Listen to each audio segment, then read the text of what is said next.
is an electric bass guitar. And the late 1960s was a great era for the bass. Technological advancements in recording and amplification brought the bass up from the murky, muddy depths and up into the hi-fi sonic stratosphere. And that opened the door for some of the best musicians of the era to start exploring the creative possibilities of the bass. For instance, Paul McCartney over in London was using the bass as a lead instrument on tracks like Penny Lane and Something and Little Help from My Friends.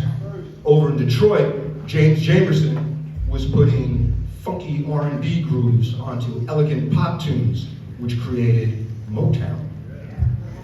Over in LA, Carol Kay of the famous Wrecking Crew, exactly, was putting her good vibes onto tracks by the Beach Boys, the Byrds, and the Mamas and the Papas, and the Monkees, to name just a few. But for me, a kid growing up in Mount Vernon, New York, so nice, I fell in love with the bass really early on. There was one guy who stood head and shoulders above the others.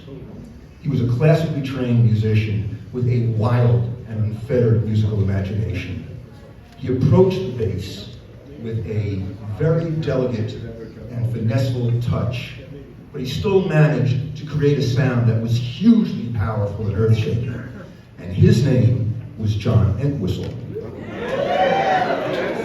On that hot August night up in Woodstock, John Entwistle, along with Keith Moon, Roger Daltrey, and the genius of Pete Townsend, performed a set that totally blew the minds of everybody in attendance.